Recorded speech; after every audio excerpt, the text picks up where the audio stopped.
আমি মণিশঙ্কর বাবুর কাছে যাব। মণিশঙ্কর বাবু, আমার একটা সহজ প্রশ্নের উত্তর দিন।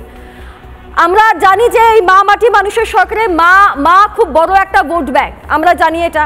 দ্বিতীয়ত, আপনাদের কি মনে হয় একটার পর একটা অভিযোগ, একটার পর একটা ঘটনা, এরপরেও শুধুমাত্র কন্যাশ্রী, লক্ষ্মীর ভান্ডার এই সমস্ত প্রকল্পের জুজু দেখিয়ে আপনারা ভোট লুট করতে পারবেন? আমি বলছি ভোট লুট করতে পারবেন?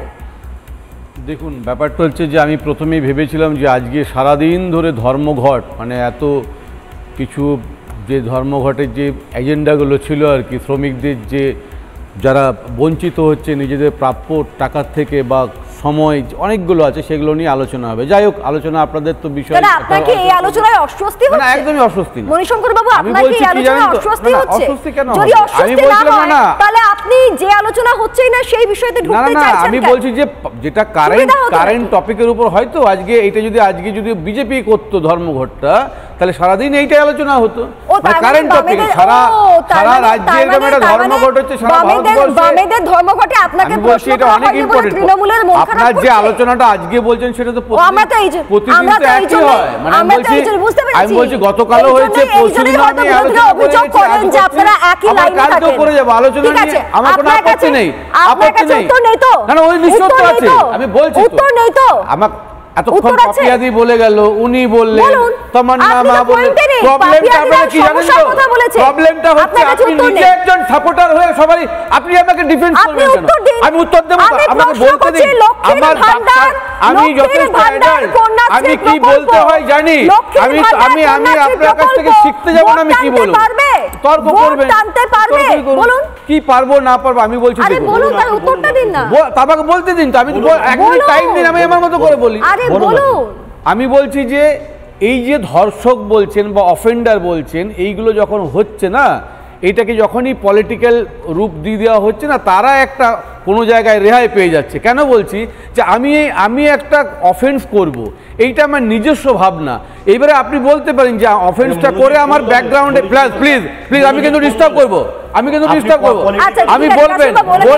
বলবেন আপনি। আমি বলছি যে এরকম হয় যে লোকটার মানসিকতা সেটা করছেন, তার হয়তো আপনি বলতে পারেন যে পলিটিক্যাল ব্যাকগ্রাউন্ড আছে বলে সে সাহস পাচ্ছে, কিন্তু কোন মানসিকতার থেকে যিনি করছেন সেটা কিন্তু টোটালি তার ইন্ডিভিজুয়ালি। যখন ওটা পলিটিক্যাল শেপ দেওয়া হয়, তখন বিজেপি তৃণমূল হয়ে সেই লোকটা কিন্তু পাপিয়াদি, আমি বলছি যে পলিটিক্যাল যখনই হতে পারে, কিন্তু পলিটিক্যাল হয়ে গেলে না, তিনি ভাবছেন আমার পুরো ব্যাপারটা পলিটিক্যাল পার্টি দেখে নেবে, ফলে আমার কোনো দায় নেই। কিন্তু আমরা জানি যে তার একটা শাস্তি হওয়া উচিত। আজকে যদি আপনি মনোজিতের কথা যদি বলেন, তাহলে 4 দিনের মাথায় সিবিআই অভয়াকাণ্ডের দায়িত্ব পেয়েছে, কিছুই করতে পারছে না। তাহলে মানুষ ভাবছে প্রমাণ 4 দিনে কি লোপাট হয়? প্রমাণ সব লোপাট, যিনি প্রমাণ লোপাট করছে তাকে শাস্তি দিতে পারে। যিনি প্রমাণ লোপাট করেছে,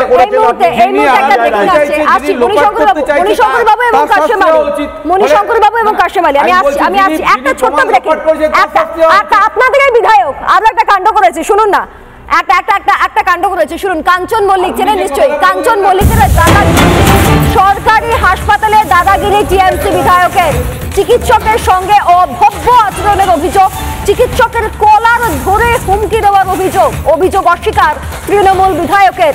এই মুহূর্তে বড় ব্রেকিং, কাঞ্চন মল্লিক বিধায়ক, তিনি সরকারি হাসপাতালে দাদাগিরি চালাচ্ছেন, চিকিৎসকের সঙ্গে অভব্য আচরণ, চিকিৎসকের কলার ধরে হুমকি, এমনকি শাশুড়ি মায়ের চিকিৎসা করাতে যান বিধায়ক। ঘটনা এখান থেকে সূত্রপাত।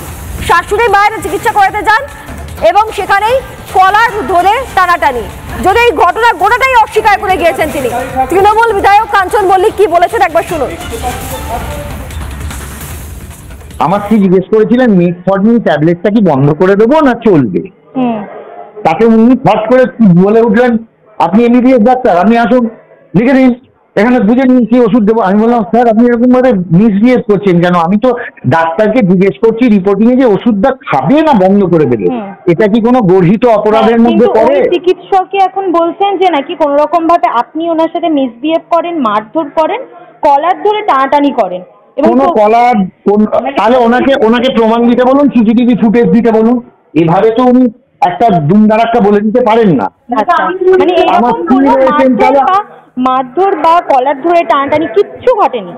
আদপেই নয়, আদপেই নয়, কথাবার্তা হয়েছে, তর্কাতর্কি হয়েছে, তার জন্য কোনোভাবেই কলার ধরে টানাটানি মারধর এরকম বা ওই ভিত্তিহীন অভিযোগ। তর্কাতর্কির সময় আপনি কি কোনো রকম হুমকি দিয়েছিলেন দেখে নেবো বা আপনাকে আগে প্রিভিলেজ দেওয়ার জন্য, এইরকম কি কোনো রকমের কথা না হয়েছে? না, আমার যদি সেরকম হতো আমি তাহলে ওপিডিতে টিকিট কাটিয়ে দেখাতে যাবো কেন? আচ্ছা। হুইল চেয়ার নিয়ে সবার মাঝখানে তো আমি ওপিডিতে টিকিট কেটে দেখাতে গেছি। আমি এতটুকু তো কোনো এক্সট্রা অ্যাডভান্টেজ নিইনি বা চাইও নিই তো। উনি বলেছেন 2-3 জন পেশেন্ট রয়েছে, দেখে বলবেন, আমি তাও দাঁড়িয়ে রয়েছি। এবং আমার স্ত্রী যখন বলতে যায় উনি হাঁ হাঁ করে তেড়ে আছেন, ওনারও তো উচিত ভাবা উচিত যে এই হচ্ছে তৃণমূল বিধায়কের, শাসক দলের বিধায়কের কারনামা। যাই হোক, আমরা এক্সক্লুসিভ এই মুহূর্তে আমাদের সঙ্গে প্রথম খবর আমরা আপনাদেরকে দেখালাম। এপাশে মণিশঙ্কর বাবু ভীষণ চেঁচামেচি করছে। যাই হোক, প্রথম প্রতিক্রিয়া দিলেন কাঞ্চন মল্লিক। যাই হোক, এটা আমাদের আলোচনার বিষয় নয়, আমরা আলোচনা থেকে বেরোবো না। যদি শুধুমাত্র একজন বিধায়কের কারনামা, তৃণমূল বিধায়কের কারনামা আমরা আপনাদেরকে রেখে দিলাম। নানা ধরনের কন্টেন্ট দেখার জন্য লাইক করুন, শেয়ার করুন আমাদের ফেসবুক পেজ, সাবস্ক্রাইব করুন আমাদের ইউটিউব চ্যানেল। পাশাপাশি অন্যান্য ব্রেকিং নিউজের জন্য অবশ্যই চোখ রাখুন রিপাবলিক বাংলায়।